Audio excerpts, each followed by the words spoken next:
Mercredi. Les mercredis très spéciaux. Mercredi. Mercredi? Un mercredi spécial. Évidemment. Les mercredis très spéciaux. Mercredi. Les mercredis très spéciaux. Mercredi. Les mercredis très spéciaux. Mercredis très spéciaux.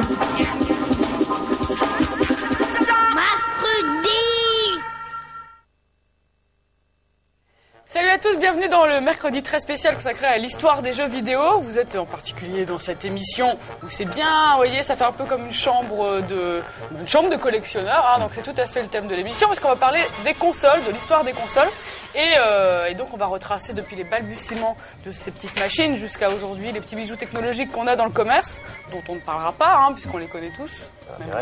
Voilà, donc on va par contre s'intéresser au passé, et pour en parler, il y a toute une équipe de spécialistes de choc. Il y a notamment Alain Viglacourt qui est avec nous, qui était déjà venu parler du futur, qui revient pour parler un petit peu du passé. Voilà.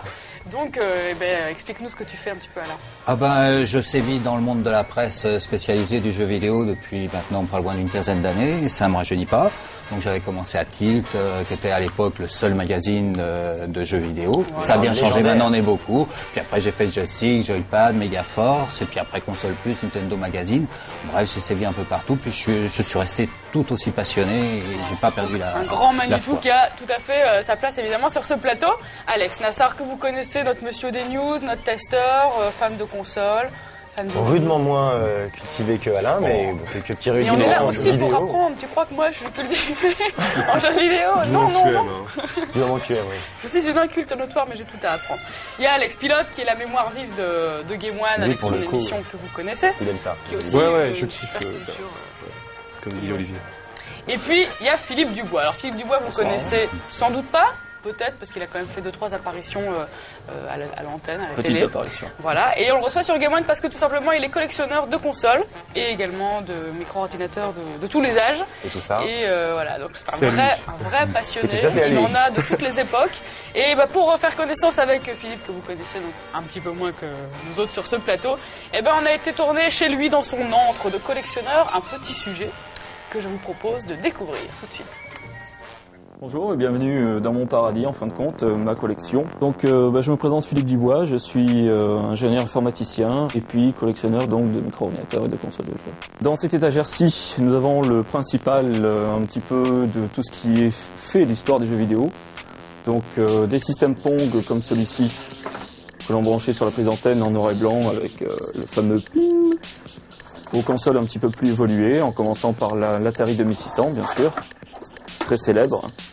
J'ai commencé à collectionner il y a environ 4 ans de cela. Un ami m'avait rapporté tout à fait par hasard une revue avec 200 et quelques fiches. C'est une revue de l'ordinateur individuel de l'époque, 84. Et il y avait dedans beaucoup de descriptions sur des micro-ordinateurs que j'avais peu ou vraiment pas connus. Du coup, je m'étais intéressé à la question et je m'étais décidé à créer un site là-dessus. On continue un petit peu la visite dans ma chambre. Vous avez ici, par exemple, un petit peu entassé, vous avez des vieux Commodore PET, dont le premier exemplaire de 1976, avec son clavier façon caisse enregistreuse. Je faisais beaucoup les puces sur Montpellier, où je trouvais énormément de choses pas chères. Depuis, je suis monté sur Paris, où les puces sont beaucoup moins intéressantes, et je passe beaucoup plus par des transactions sur Internet. Donc à acheter des choses sur des sites d'enchères ou directement à des particuliers. Des ordinateurs MSX, comme le fameux Sony HB700. Celui-ci qui est un Adam, donc quelque chose dont je suis vraiment super fier puisqu'il est nickel en boîte. Un système qui se branche avec la ColecoVision, une console de jeux 8 bits de 1983, et qui voulait ou qui était censé en fabriquer ou en faire un ordinateur. C'était un ratage commercial complet. À l'heure actuelle, je possède près de 250 micro-ordinateurs et j'ai encore 150 autres machines à récupérer de part d'autres collectionneurs ou des amis qui me gardent ça précieusement dans leur garage. Voici la machine domestique française la plus répandue, la plus caractéristique, c'était un Thomson MO5 qui équipa un bon nombre de lycées à la belle époque lors du plan informatique pour tous ou alors pour les mauvaises langues informatique pour Thomson. Nous avons ici une autre pièce assez intéressante puisqu'il s'agit du TRS-80 modèle 1. Donc c'est une machine sortie en 1976 qui était disponible à l'origine en kit, donc les particuliers pouvaient se la monter pour un moindre coût. La machine que je chéris le plus, ou du moins celle qui me fait le plus plaisir d'avoir retrouvé, c'est sans conteste le ZX80 de Sinclair. parce que celui-ci, j'en avais vraiment rêvé à l'époque, en 81, 81, quoi. C'était des kits qui étaient disponibles vraiment au compte-gouttes, à monter soi-même, et qui étaient totalement impossibles à récupérer en France. Et bon, j'en ai eu un il y a à peu près 1 an de cela, et j'étais vraiment très très très content. Donc là, je vais vous sortir un petit Pong, tout mignon dans sa boîte, quasiment neuf. Donc vous voyez ici, en parfait état. Il y a même la jaquette d'utilisation au cas où ça ne marcherait pas. Donc petite Pong Radiola avec sa superbe manette ergonomique. Et des systèmes comme celui-ci, il a dû en exister au bas mot peut-être 2000. En clone et versions différentes. Voilà, donc vous connaissez mieux notre collectionneur passionné devant l'éternel. C'est Ça calme un peu, et puis quand on y est, on regarde partout comme ça. C'est terrible. Alex, Il en a plus que moi. et t'en as 400, c'est ça à peu près? Un petit peu plus de 400 machines à l'heure actuelle. Ouais. Bon, alors aujourd'hui, on parle pas d'ordinateur, de PC, etc. On parle de consoles uniquement, hein.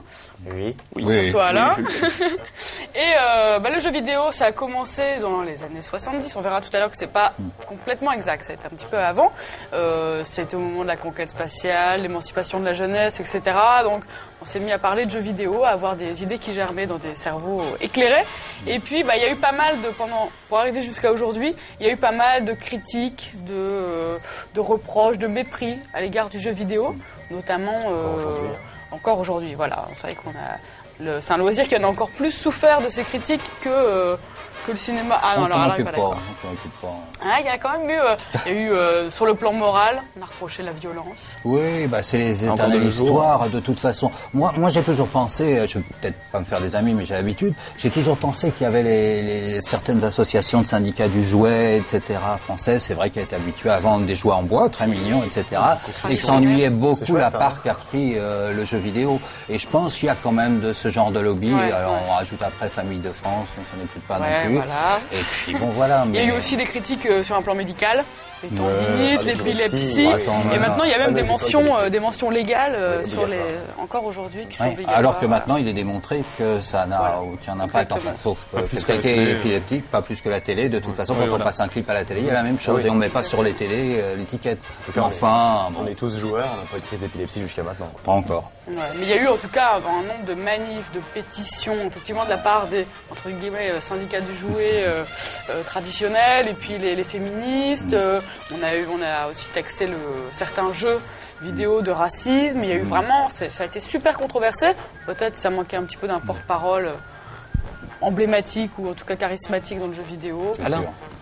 Alors maintenant nous l'avons, il est là, il est sur ce Oh, ben plateau. non, c'est le seul qui a C'est été parfait. choisi, le syndicat C'est vrai. des éditeurs de musique, mais que je n'ai pas toujours trouvé extrêmement performant dans la défense du jeu vidéo personnellement. Là ils sont en plus en guerre contre tout ce qui est piratage. Voilà. Donc, c'est une manière du quand même boulot. de Il y a du boulot, là, défendre, oui. effectivement, Oui, absolument. cette industrie. Et tu sais que c'est problématique, tous ces problèmes de piratage. On va regarder maintenant un petit sujet qui retrace dans les grandes lignes justement l'histoire des jeux vidéo. Donc on va regarder ça tout de suite. Ça démarre, vous allez voir. Il y a un petit moment maintenant. C'est un C'est parti. Voici Nolan Bushnell, fondateur de l'entreprise Atari. Cet homme est considéré aujourd'hui comme le père des jeux vidéo, avec Pong bien sûr, mais surtout grâce à ses qualités de businessman. I believe that the success of Atari Je crois que Atari a marché parce qu'on avait réuni la meilleure équipe. it was better On a fait en sorte que l'entreprise fonctionne d'un point de vue économique. Et je pense qu'à l'époque, il y a eu souvent des inventeurs, mais rarement des hommes d'affaires. Et moi, par chance, j'étais les deux à la fois. En effet, avant Pong, il y avait eu l'Odyssée de Magnavox, la première console domestique avec ses caches interchangeables qu'on collait sur l'écran. Mais sa diffusion est restée confidentielle et la console n'a pas marqué les esprits. Si Bushnell lui a réussi, c'est qu'en plus d'être un inventeur, il était aussi un commercial avisé. Il a vite compris que Pong, en arcade, ça ne suffisait pas. Il fallait faire rentrer le jeu dans les foyers et le rendre accessible à toute la famille. Aussitôt dit, aussitôt fait, Pong débarque en console et c'est un succès. 13 millions de consoles vendues entre 73 et 76. Rapidement, les clones de Pong se multiplient. Il y a le tennis, le football, la pelote basque, mais tout ça se ressemble quand même beaucoup. À partir de 1976, Atari introduit la VCS 2006, la seconde console majeure de l'histoire des jeux vidéo dont les jeux sur cartouche sont interchangeables. Là, Bushnell va toucher le jackpot. Au début des années 80, consoles et cartouches se vendent par millions et la VCS est reine de